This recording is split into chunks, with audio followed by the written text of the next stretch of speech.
Yeah, a very, full view, a very good view. In Muslim, we have Ramadan. Ramadan. Muslim faith, Ramadan. What does dana mean? Give. Give. Ramadan, give. So don't give to Ram. What it should be. There's many, in Islam, there are many names of the Lord in their vocabulary. Many names of Krishna in their vocabulary also. The word Hari comes up many times.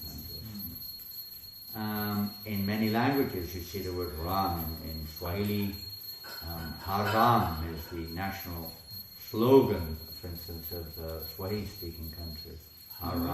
Harambe. You know they discovered in Brazil the original name of Brazil, given by the local people, Pindoram. What? Pindoram. Pinzoram. Yeah, the land of the ancestors of Ram. No way. Of the ancestors. In Brazil. Isn't that far out? Brazil used to be called the land of the ancestors of Lord Ram. That's a further evidence about what we hear about, Lord Ramchandra. Ravana, when you listen. Yeah. Maybe it'd be Bashan. Anyway, whatever. Wow. And what other names Ram do you see in more on the commercial side? There's some vocabulary ones, some historical ones, some example. What about on the commercial side? We've had Bricko Rama and Kamparama. What else? Dodgerama. Huh? Is Dodgerama a word? A car in America? Dondarama? Dodge. Dodgerama? Could be. Quite, well, I'm sure it is if you're saying it. Another use of the word Rama. So many places you see. Iram, the shoes. Iram? There is one. Oh yeah, one shop, Aram. It hasn't got an A on the end, but they pronounce it Ram, so they still get the benefit, Aram. There are so many. I mean, you can go on and on. Sinorama, Autorama, Laundorama, this Rama, that Rama, Sexorama, that's a famous one in Australia, Sexorama. You can find hundreds and hundreds of uses, let's say not uses. Rama, there's Ramada Hotel, there's so many different chains with Rama. Isn't there one supermarket in Slovakia called Rama or something? There's a butter called Rama. Rama butter called Rama. Rama butter. Butter Rama. Buso Rama. Huh? Buso Rama. Boso Rama and Auto Rama, so many Ramas. So Rama is everywhere. It's a very special Kali Yuga. You see the chanting of the holy names of the Lord. So the Lord appears in many ways in this age to give good fortune to those who chant His name. Whether they know it or don't know it, they get good fortune. So we'll read the summary of this chapter, this 9th canto, chapter 10. The 10th chapter describes how Lord Ramchandra appeared in the dynasty of Maharaja Katavanga. It also describes the Lord's activities, telling how he killed Ravana and returned to Ayodhya, the capital of his kingdom. The son of Maharaja Katavanga was Dirghabahu, and his son was Raghu. The son of Raghu was Ajja. The son of Ajja was Dasharat. And the son of Dasharat was Lord Ramachandra, the Supreme Personality of Godhead. When the Lord descended into this world in his full quadruple expansion as Lord Ramachandra, Lakshman, Bharat and Shatrughna, great sages like Valmiki, who were actually in knowledge of the absolute truth, described his transcendental pastimes. Srila Shukadeva Goswami describes these pastimes in brief. Later on you will find out why he is describing them in brief. Lord Ramchandra went with Vishwamitra and killed Rakshasas like Maricha. After breaking the stout and strong bow known as Haradhanu, the Lord married Mother Sita, cut down the prestige of Parashuram. To obey the order of his father, he entered the forest accompanied by Lakshmana and Sita. There he cut off the nose of Shurpanakha and killed the associates of Ravana, headed by Kar and Dushan. Ravana's kidnapping of Sita Devi was the beginning of this demon's misfortune. When Maricha assumed the form of a golden deer, Lord Ramchandra went to bring the deer to see Sita Devi, but in the meantime Ravana took advantage of the Lord's absence to kidnap her. When Sita Devi was kidnapped, Lord Ramachandra, accompanied by Lakshmana, searched for her throughout the forest. In the course of this search they met Jatayu. Then the Lord killed the demon Kabandha and the commander Vali and established a friendly relationship with Sugriv. After organizing the military strength of the monkeys and going with them to the shore of the sea, the Lord awaited the arrival of Samudra, the ocean personified. But when Samudra did not come, the Lord, the master of Samudra, became angry. Then Samudra came to the Lord with great haste and surrendered to him, wanting to help him in every way. The Lord then attempted to bridge the ocean, and with the help of advice from Bibhishan, he attacked Ravan's capital, Lanka. Previously, Hanuman, the eternal servant of the Lord, had set fire to Lanka, and now, with the help of Lakshman, the forces of Lord Ramchandra killed all the Rakshasa soldiers. Then Lord Ramchandra personally killed Ravan. Mandodari and other wives lamented for Ravan, and in accordance with Lord Ramchandra's order, Bibhishan performed the funeral ceremonies for all the dead in the family.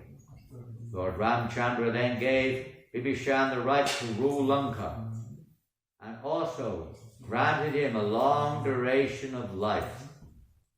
The Lord delivered Sita Devi from the Ashok forest and carried her in a flower airplane to his capital Ayodhya, where he was received by his brother Bharat.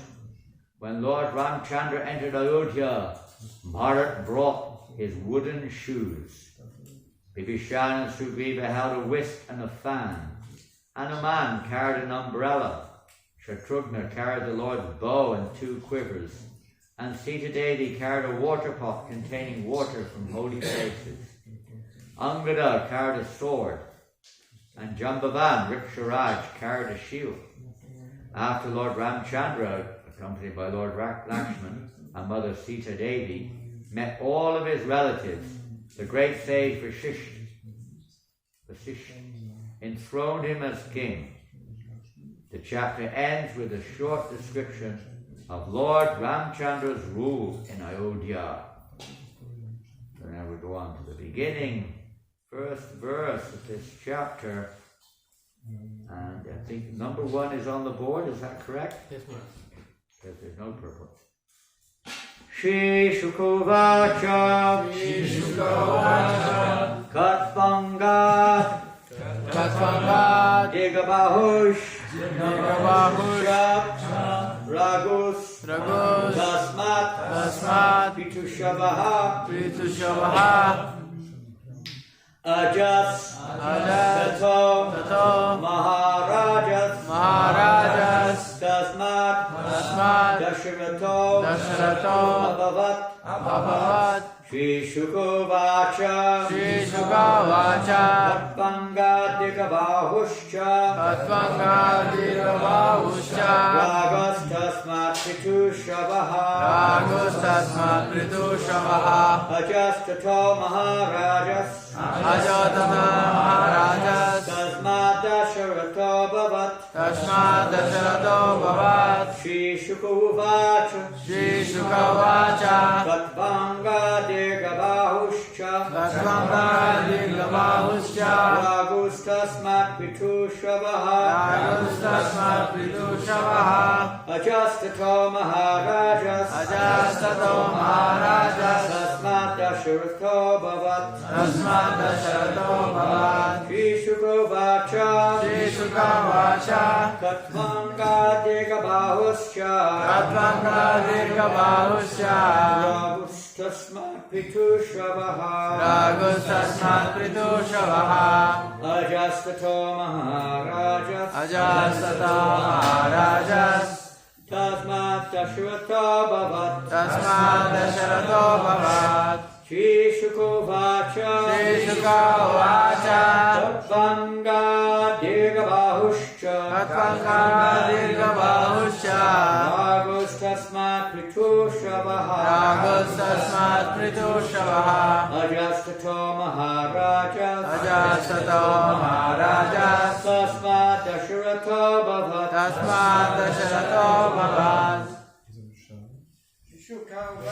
Shri Shuka Vacha. Katvanga Dirga Bahuscha. Ragustasmat Pritu Shavaha. Ajastato Maharajas. Tasmat Dasharato Bhavat. Shri Shuka Vacha. Katvanga Dirga Bahuscha. Ragustasmat Pritu Shavaha. Ajastato Maharajas. Tasmat Dasharato Bhavat.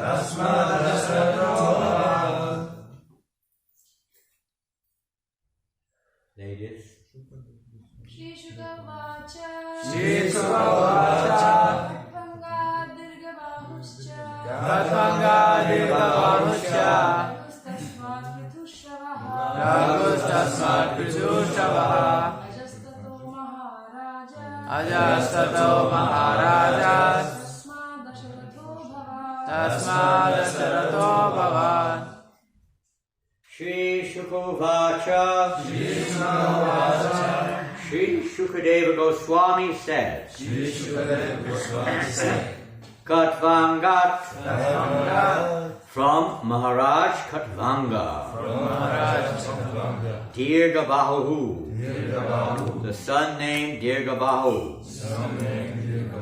Cha. And.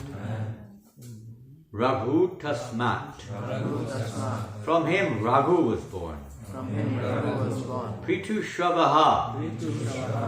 Saintly and celebrated. Ajaha. The son named Aja. Tataha. From him. Maharaja. The great king called Maharaj Dasharat. Tasmat. From Aja.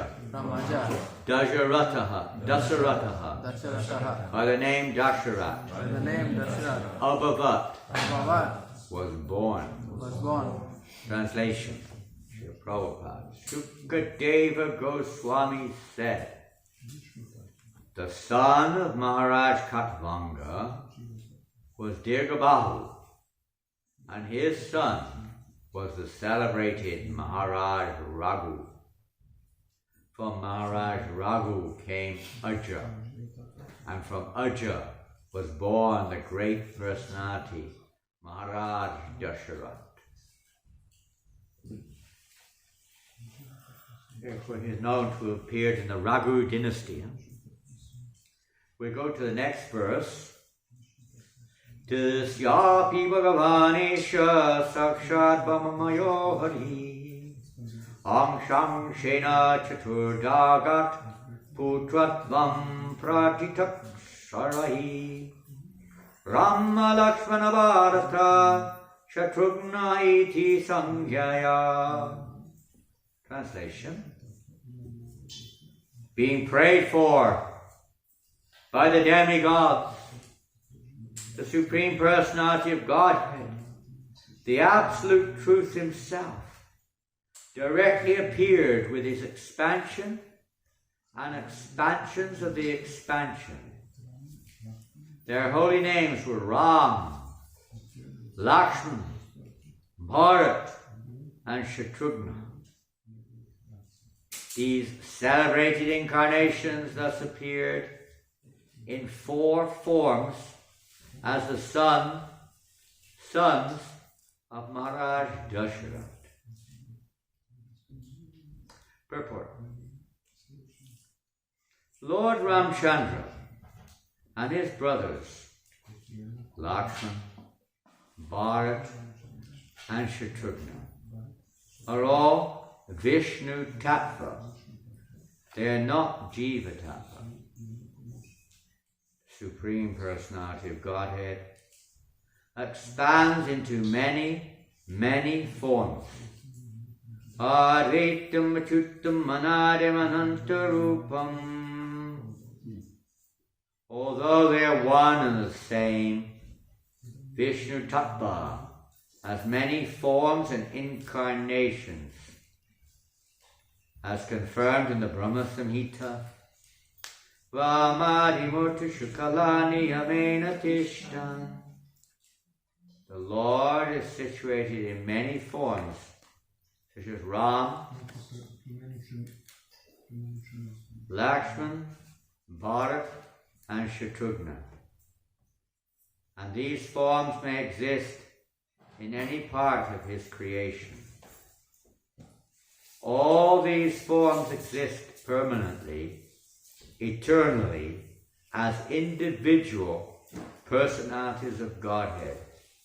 And they resemble many candles, all equally powerful. Lord Ramchandra, Lakshman, Bharat, and Shatrughna, who, being Vishnu Tattva, are all equally powerful, became the sons of Maharaja Dasharath in response to the prayers by the demigods. And that's the purport, Srila Prabhupada's purport to this verse, you could say the preliminary introduction to the pastimes of Lord Ramchandra. We hear more about his pastimes than about his birth, generally speaking. In the case of the Lord, of course, his birth is very, as Krishna says in the Bhagavad Gita, what's that famous verse? Janma karma medivyam evam yogiti tattvataha variham punah janma. And what does this verse mean? The one who knows my activities. Yeah, my transcendental nature, my appearance, activities in this world, what happens to them? They won't take birth. They won't take birth again in this material world, but what will happen? They'll come back to me. Yeah, they'll come back to me, they'll attain my eternal abode. So this is a very, what can we say? It sounds, in a sense, it sounds very simple, doesn't it? You just have to, one who understands the transcendental nature. Of course, what does the word understand mean? Is it just a theoretical repetition? Like a parrot? It must probably goes a little bit deeper, huh? Hare Krishna. When we understand something, it doesn't just mean a analytical, theoretical, analytical acceptance. It means, in a deeper sense of the term, complete application of that knowledge. So if one understands, it's the same with the transcendental sound vibration, Ram, Krishna. Many times we hear one who understands the transcendental nature of the holy name, Nama Chintamani Krishna Chaitanya Rasa, and so on. Then one can really chant the holy name with the right concept, the right understanding. Understand the name is, just imagine if we could be in this consciousness when we chant Hare Krishna, Hare Krishna, Krishna Krishna, Hare Hare, whatever we chant. So the name Krishna is actually the Supreme Personality of Godhead. We kind of take it a bit lightly and a bit for granted sometimes. That's understandable. It's like a child. It doesn't register in the child's mind to say the stature of his father. To say the child's father is the president of France. I know he doesn't have a child. I don't know. He doesn't have any children, does he, Macron? Anyone from France?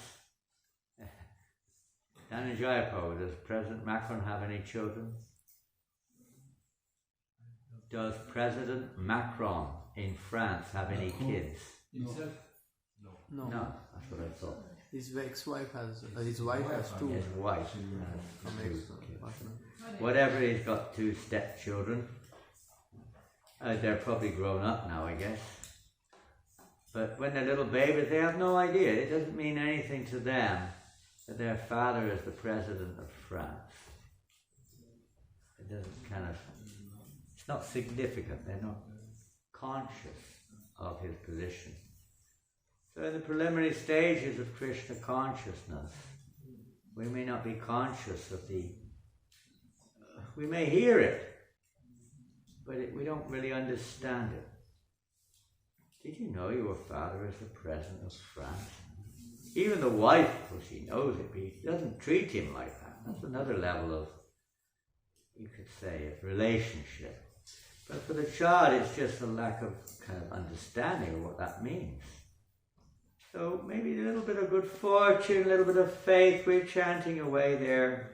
Maybe we have a good voice, or someone has a good voice, relatively speaking, although in comparison to the heavenly planets, probably our voices sound like, frogs with a sore throat.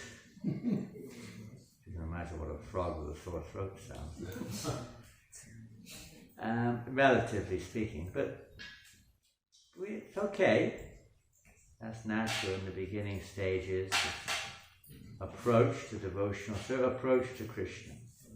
So therefore, Vaidhi Sadhana Bhakti is their regulated relationship with the Lord. Regulated. It's not really understood. Understanding is also coupled with realization. It's not just, even actually it's conviction, a deep conviction, which is based upon progressive realization. In the beginning it may not be so profound, maybe a little bit sentimental or whatever, not very loving. When Prabhu was asked one time in Nairobi, how can we chant with attention when we chant Ram Chandra? It's like here in the pastimes, if one hears these pastimes with attention,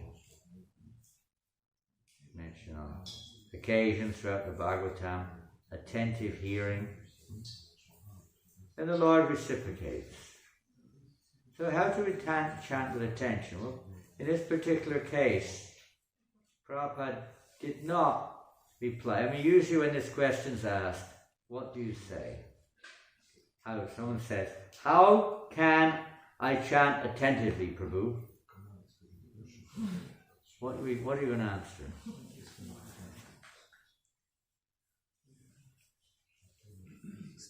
Put your mobile, lock your mobile up first thing. Lock your mobile up till 9 o'clock in the morning. Safe, which doesn't open till 9 o'clock in the morning.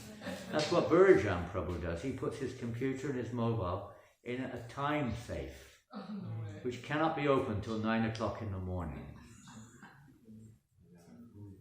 Okay, but that itself doesn't mean you're going to chant attentively. That's like a negative aspect. Okay, what do you say? If someone says, how can I chant attentively? What would you say? Chanting the association of devotees. Okay, good start. They're all chanting inattentively, by the way.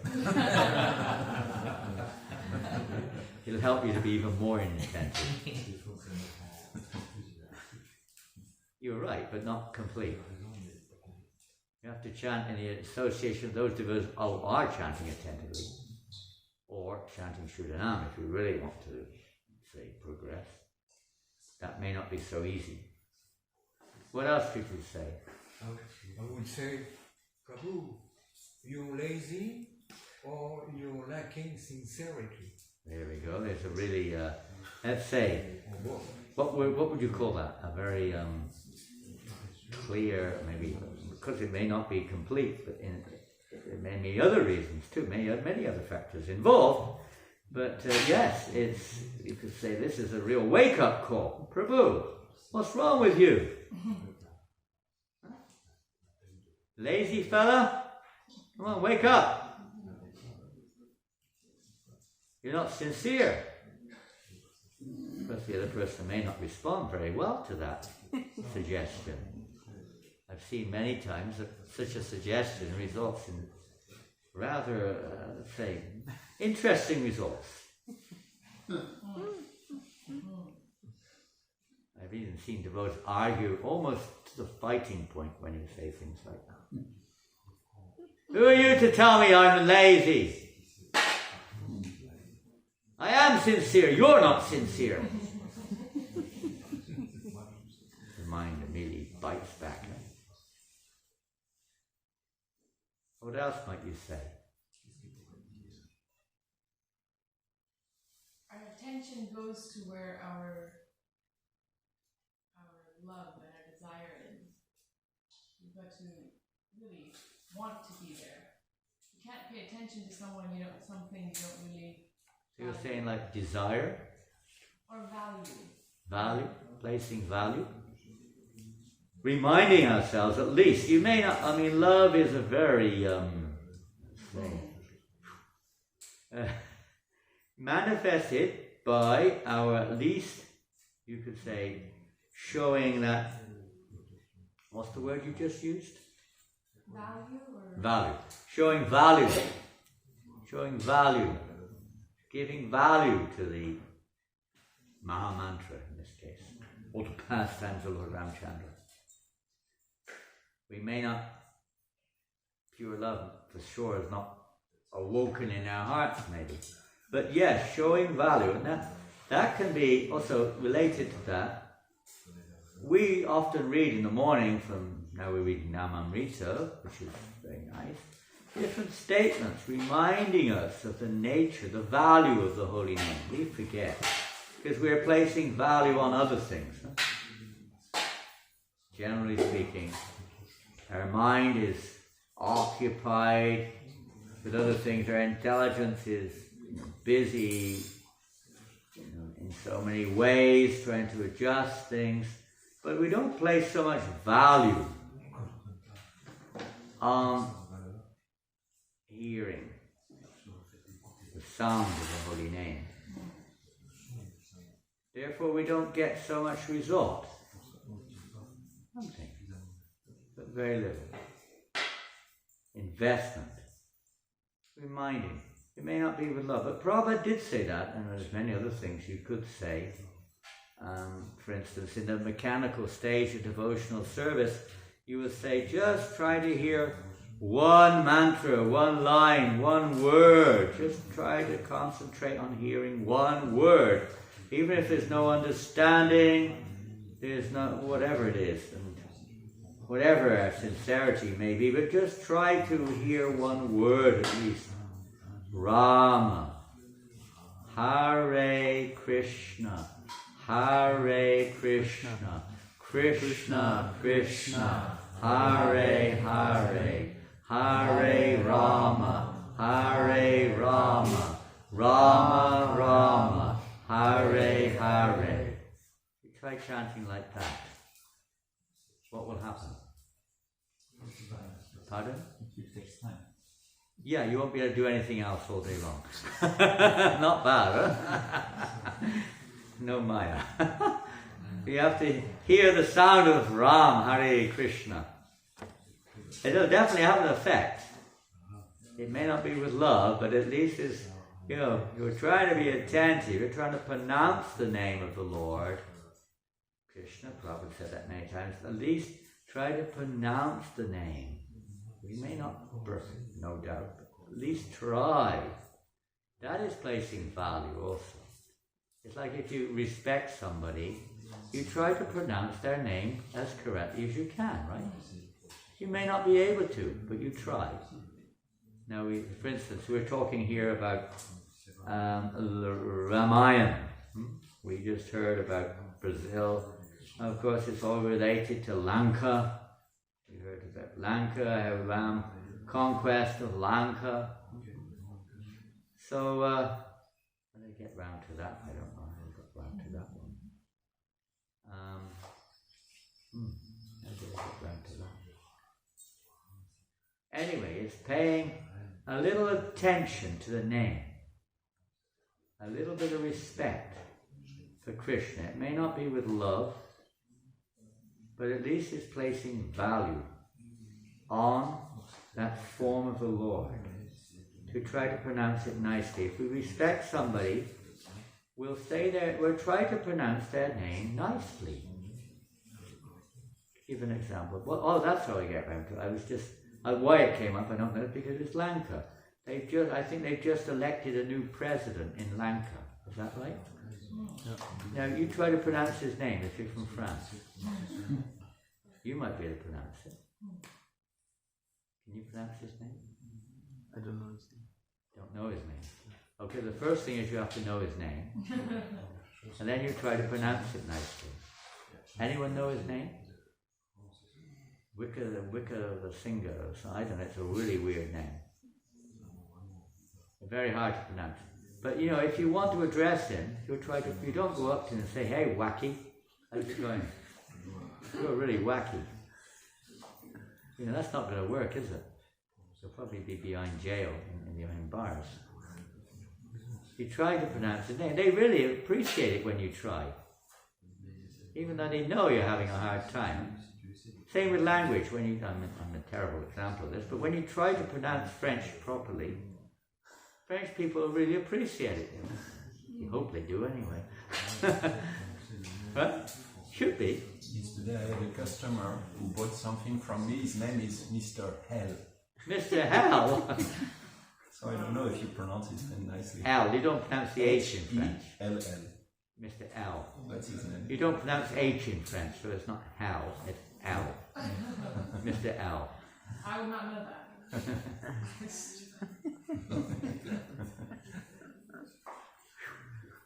Well, there's a very nice chain of pizza stores in New Zealand. And the chain's called Hal. Hal Pizzas. And they have these big signs outside that says, "Hal is open."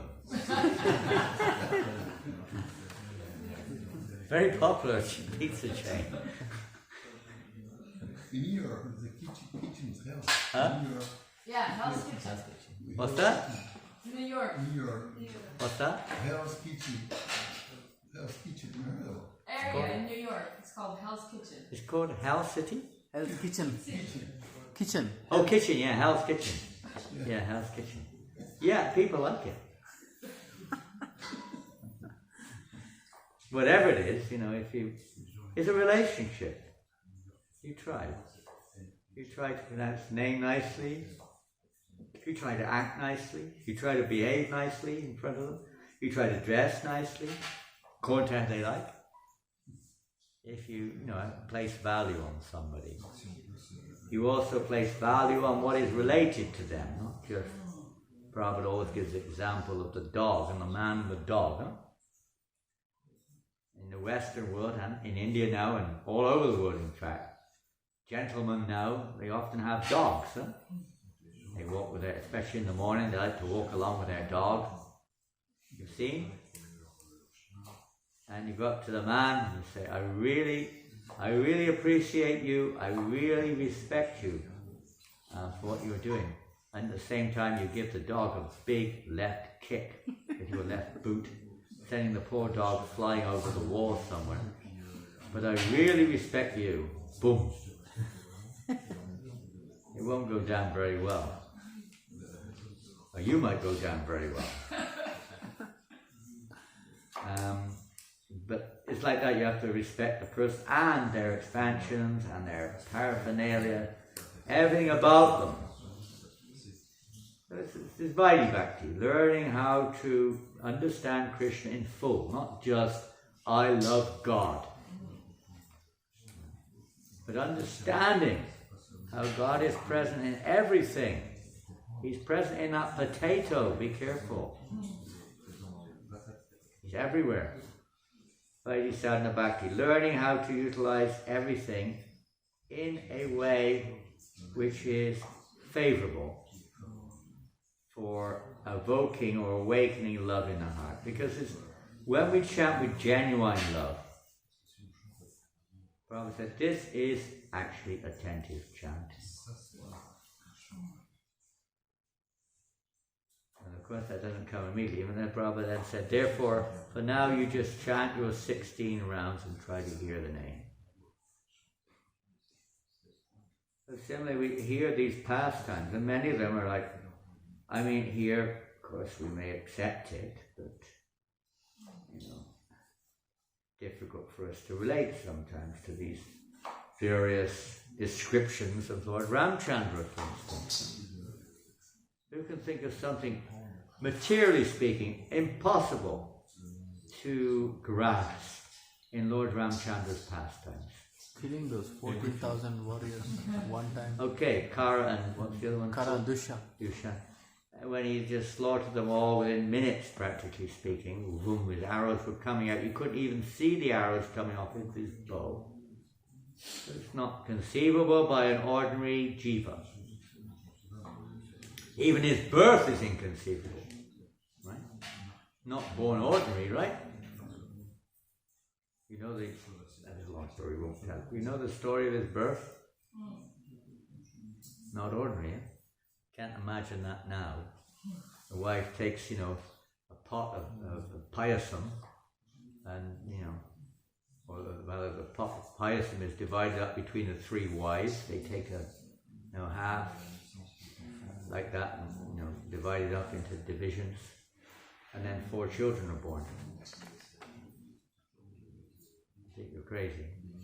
But there's much more crazy things than that. I mean, from the material point of view. Nobody can conceive Lord Ramchandra's pastimes.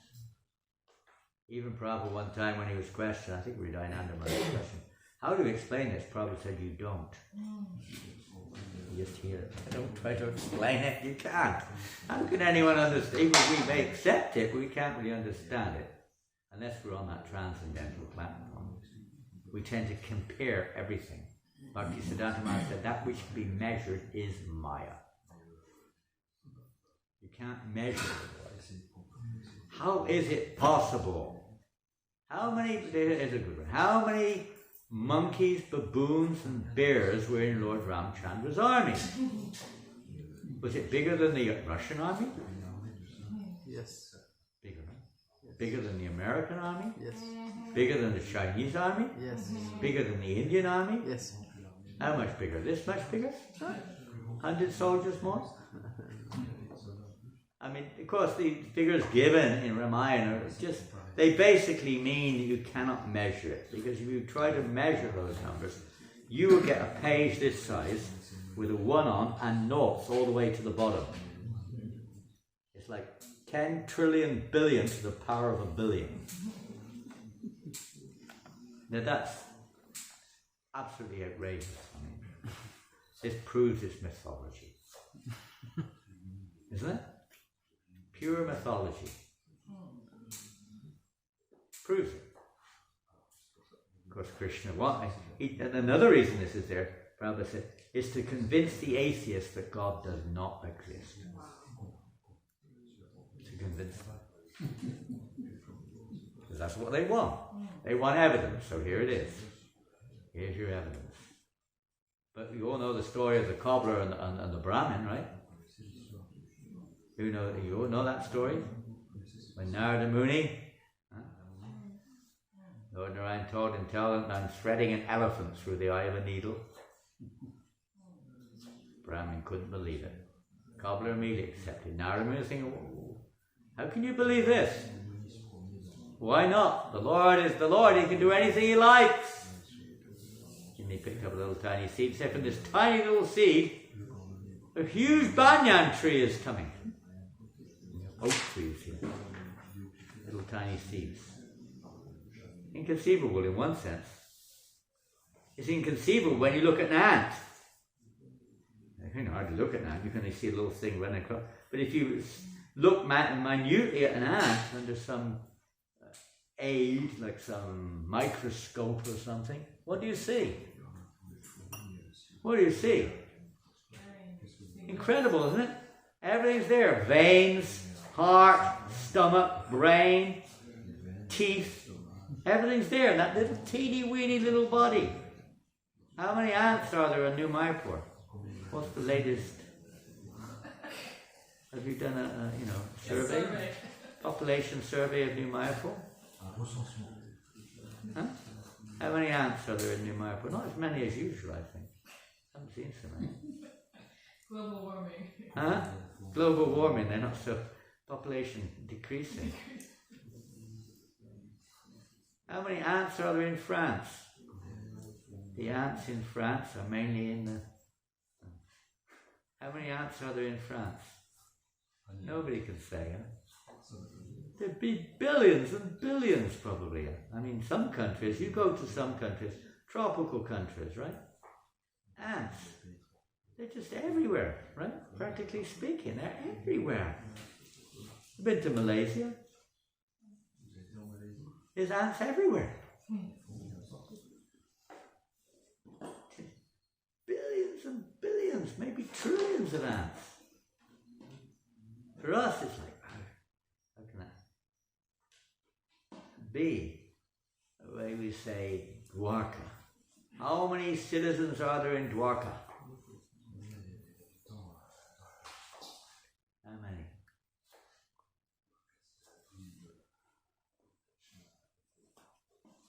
Are you like a frog in the well? Maybe.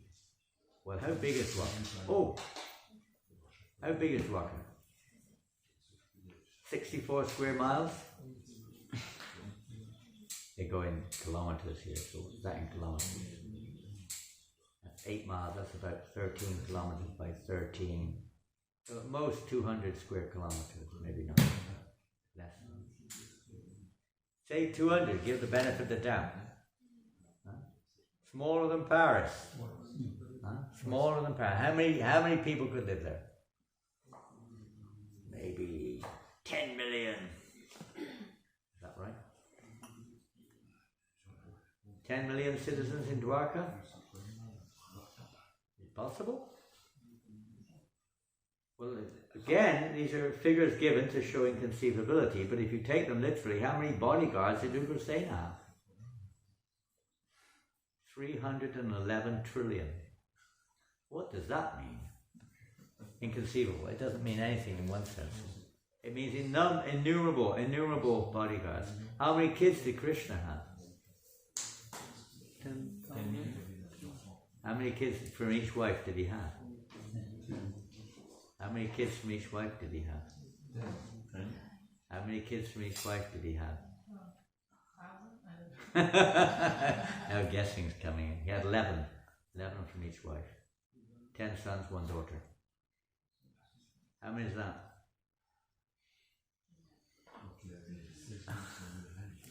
How many wives? How many wives have you got? How many wives do you have? How many wives have you got? 1. Okay. How many children? 2. How many wives did Krishna have? 16,108. No, but it's not a trick question. 16,108. And if he had 11 kids from each, how many is that? It's easy if you say 10, and then you just add on another 116,000 on top. 16,108 times 10, how many is that? 16,108 times 10 is 161,000 more or less, right? Easy. So add another 16, 180,000, say the most, okay? From each wife. Now each of those kids had how many kids? 10. So how many have you got now? 180,000 times 10 is 1.8 million. More or less. Children and grandchildren. He had great grandchildren also. It goes up. You know. Now we have this system. I won't say the name of the religion, but they sort of span like this. 2, conquering the world through expansion of the family. But Krishna's family was pretty big. Now that was just him. Now there were other people in Dwarka as well. Countless other living entities. Can you imagine? How is that possible within 64 square miles? You have enough problem here. How can you imagine? I don't know how many square kilometers New Mayapur is. Maybe not many. But just, it's inconceivable. I'm thinking, how many, the soldiers in Ram's army, the soldiers in, it's just because it's not measurable. We're just seeing things from a little perspective. To understand Krishna, Atakshi Krishna Nabadi Nabhavad Gwayamindra Seva Mukhi Jivado Gwayameva with our material senses. Nobody can understand Krishna. Not possible. Can't measure him. Can't measure him. How do we understand Krishna? How do we actually understand this?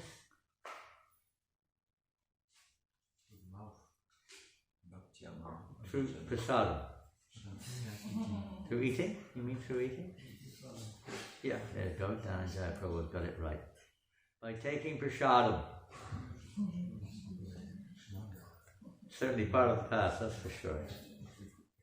It's through devotional service, of course, that we understand the Lord, by engaging our senses properly in the service of the Lord. This is Vaidhi Sadhana Bhakti. So, to understand these transcendental nature, even the Lord here expanding himself. Oh, what do they call it? Many gods. What's the word, English word for many gods? Huh? Polytheism? I think so.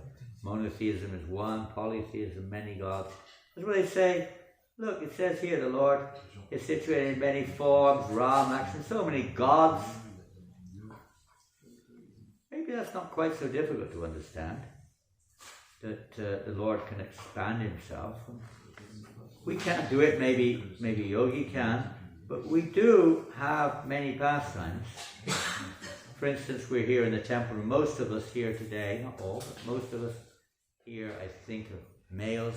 Most have dhotis on, and most of the ladies have saris on.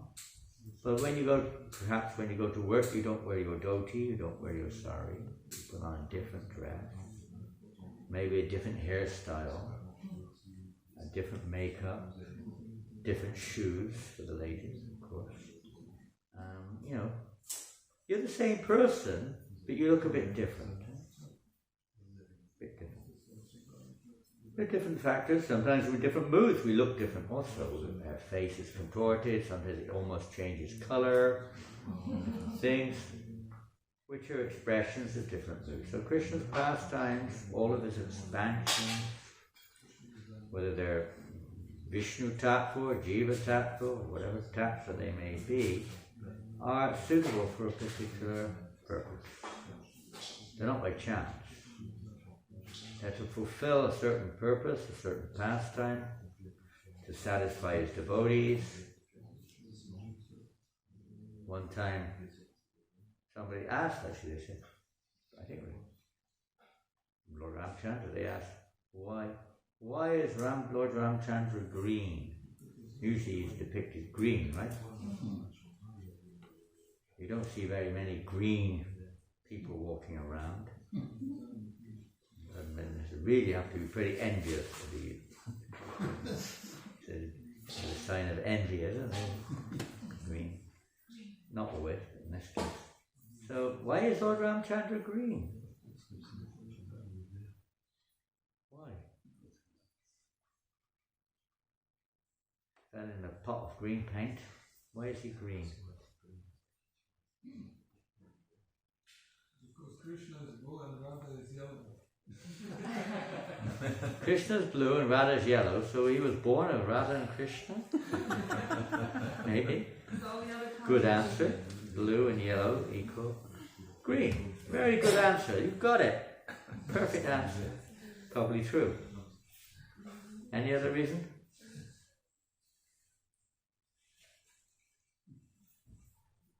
That was a clever answer. He's the prime of all ecologists. Yeah, he's the head of the ecologists. the Green Party. He's the head of the Green Party in England, the Green Party. Well, Prabhupada said, Krishna is green because his devotees like green.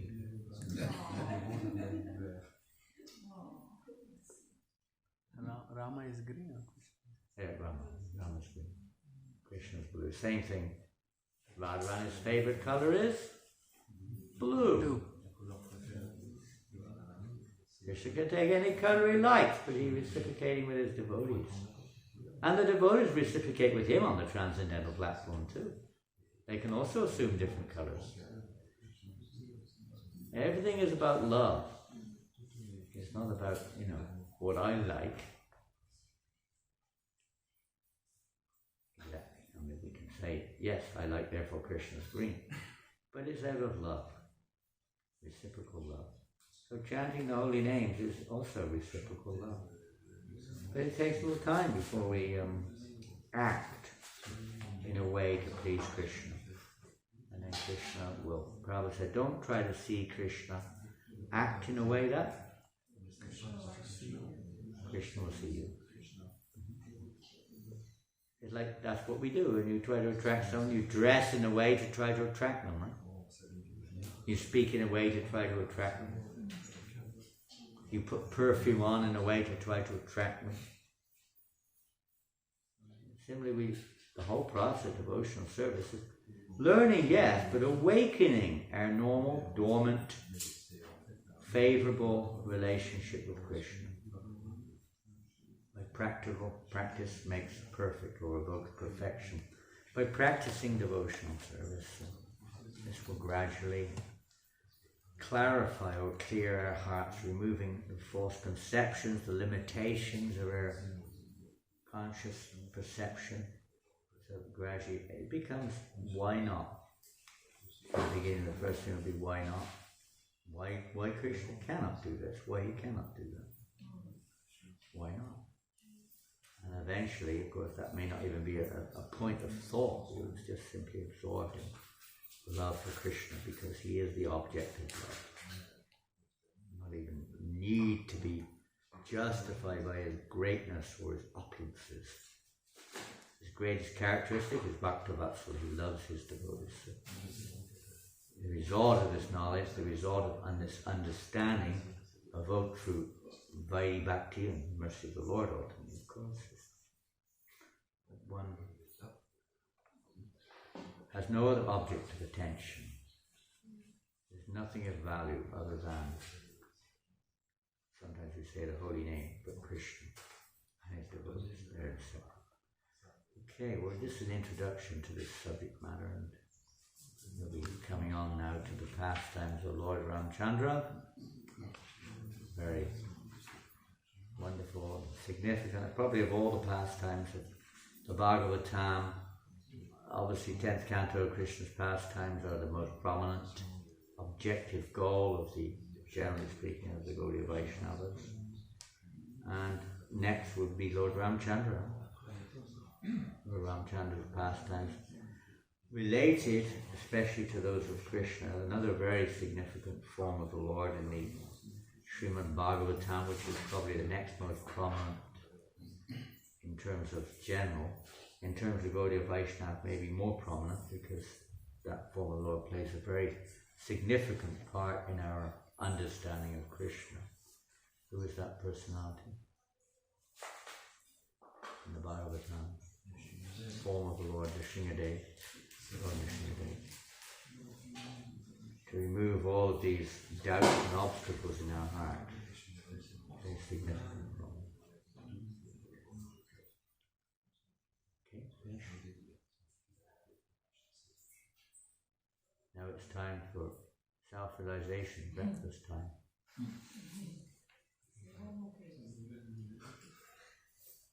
Any comments or questions?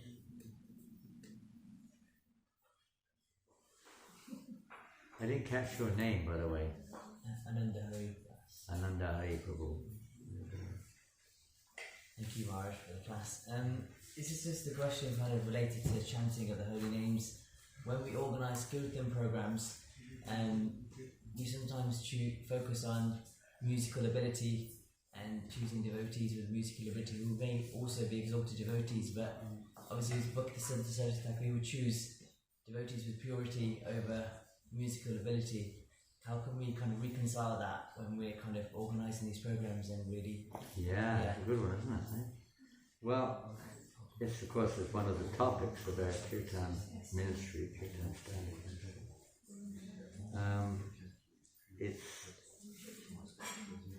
Are you one of the organisers, are you? You can bring him here.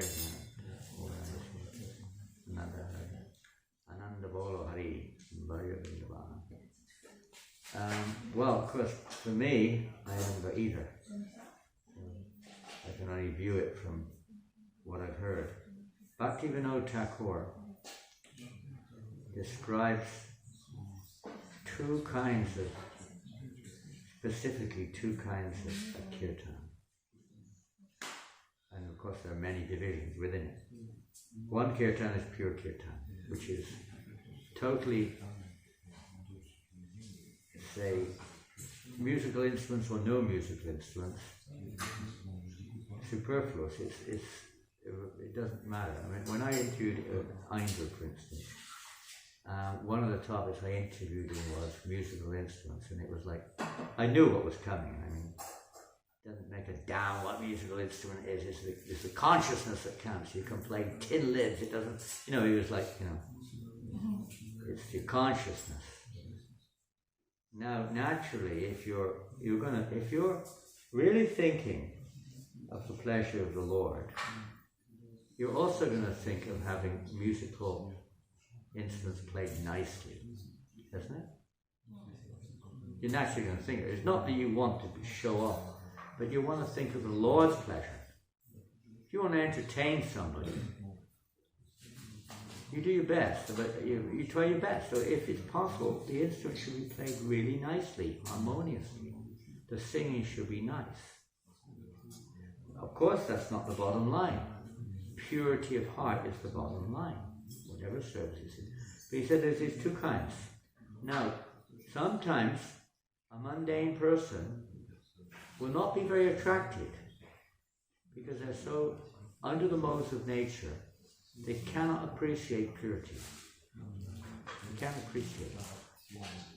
Therefore, musical embellishment or presenting things in a very musical way is a very important way of hooking or attracting people towards Krishna. It is a balance, it's a fine line. But he describes these two. In the beginning, the musical instruments, the voice, the arrangements are often the main thing which actually attracts people. Not the transcendental sound vibration, not the purity of heart. That comes. Now in a kirtan arrangement, mela, whatever you call it, you may get hundreds of devotees or people coming. They may all have different mixed motivations. Everyone has some kind of mixture. And that shouldn't be imposed upon the kirtan, but rather it should be, say, purified. They may be attracted because of musical instruments, so therefore both should be there, really.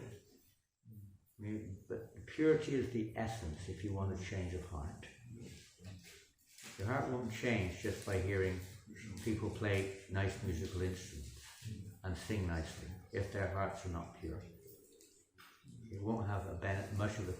It'll attract people, good start, but it won't get very far in purifying anyone's heart in of itself.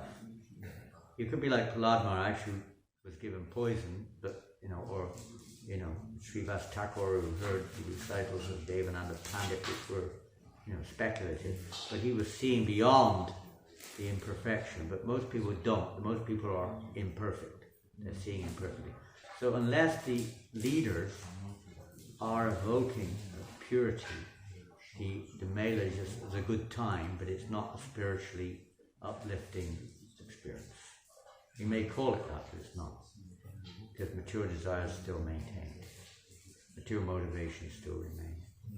So both things are important, because persons who are not very let's say, advanced, will not be very attractive if the musical sound doesn't appeal to their conditioning.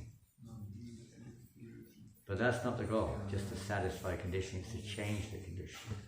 So if the leaders have that purity, that's why all the senior leaders when interviewing Badahari or Madhava or any of them, the first thing was they always pray and try to take shelter of Guru Garanga, knowing we have no capacity ourselves, trying to be instruments for their mercy through the kirtan.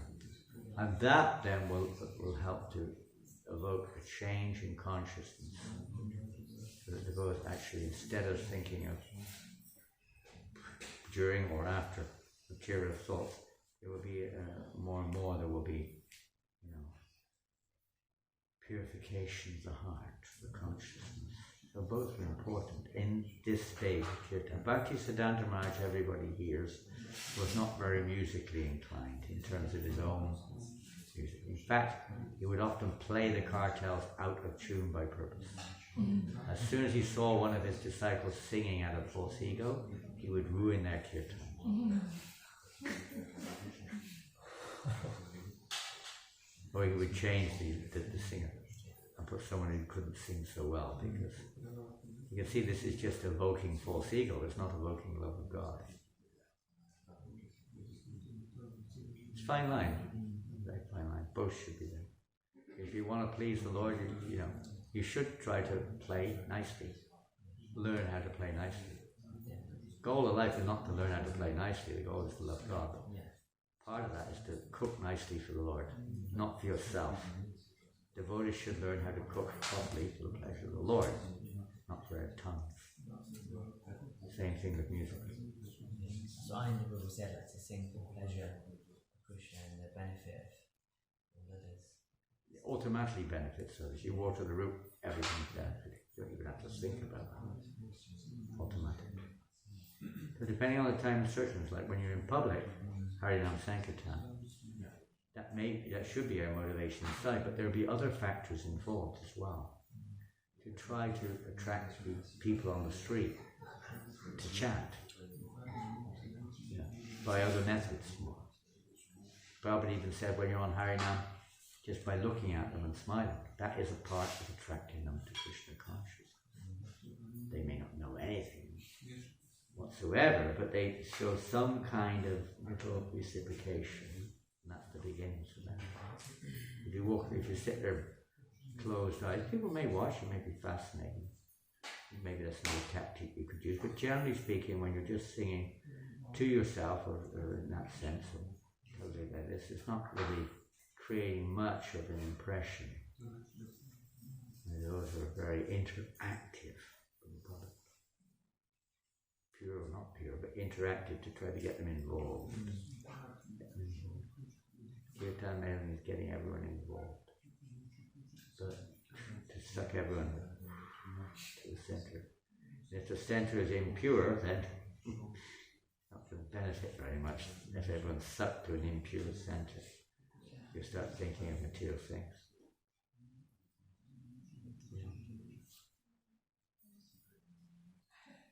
Sorry, I just wanted to add, isn't it kind of contradictory to think that we should aspire to only bring in pure devotees? Because to judge whether someone is pure or not itself, that mentality itself seems like a disease. How do we know whether someone's singing purely or not? How do you know? So, it could be someone's externally.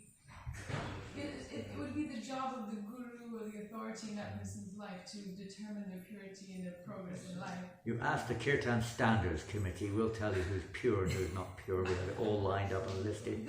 Exactly what level of purity every single Kirtan leader in ISKCON has. And whether they're qualified to lead a Kirtan or not, we've got it all lined. Wait, it's coming out soon. We'll be publishing it very shortly.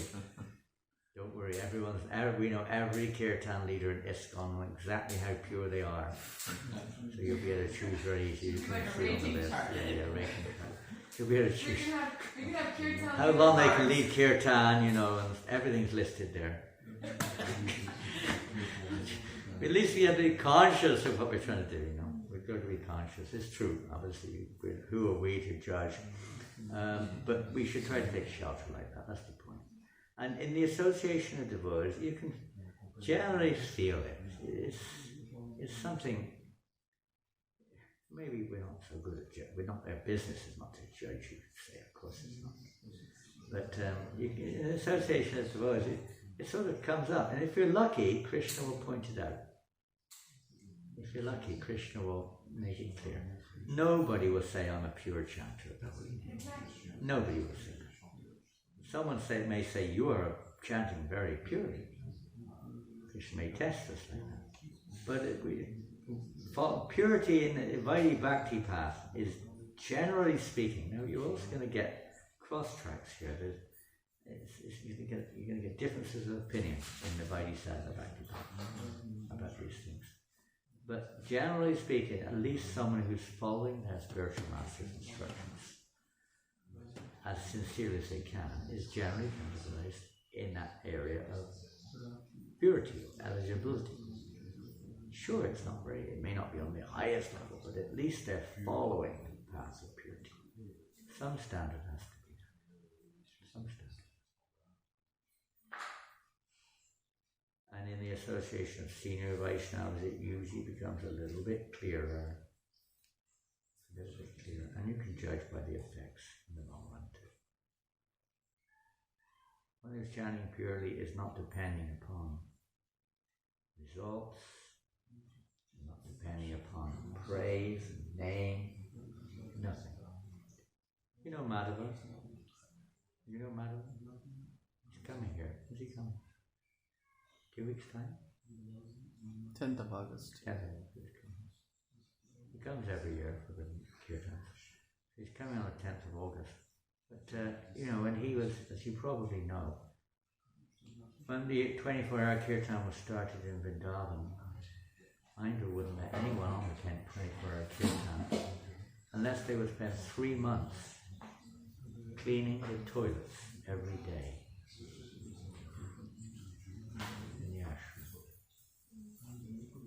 To show that, we're not here to show, we're here to serve. Madhava, when he started, you know what his kirtan was? He had the best time of the day. Midnight? Yeah. 12 to 3 a.m. Yeah, midnight to 3 o'clock or so. You know how many people were there then? 1. You might be lucky if there's one sleeping devotee next to you. You don't get much, name, fame and prestige in that, in of itself for that. You might get a different type. This is... But to add to that, he didn't get initiated until very, very recently. So, I know. Meaning my point is, I know initiated devotees who play video games and drink coffee and tea. There you go. Kirtans are actually really profound. Yeah, and at the same time, I know uninitiated devotees who... So the thing is, it's very hard to judge the purity of heart of somebody. It is. It's not something you can judge. Given them the talents. So in the association of devotees, this is usually how this is understood. Yeah. You may individually, individual GBCs may make mistakes, but Prabhupada said, therefore we have formed a body so they can make better decisions. So these things are usually in consultation with other devotees, senior Vaishnavas, to understand. There's many different aspects of looking at this. Prabhupada would sometimes encourage devotees who've got serious problems, just to encourage. There are many different angles. Yes. In the association of other Vaishnavas, you can make better decisions. And hearing, and praying. Most of the senior Vaishnavas who read Kirtan, they always go into, as much as they can, deep prayer before starting.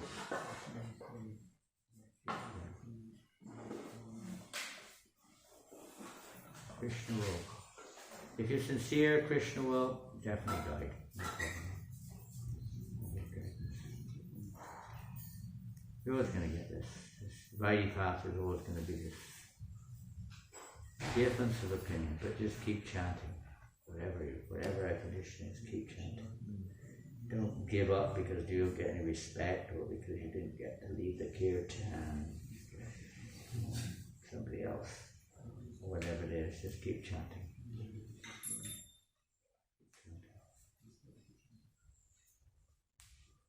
Okay, Srila Prabhupada ki jai, Srila Bhagavatam ki jai. Time for lunch now. Lunch is ready?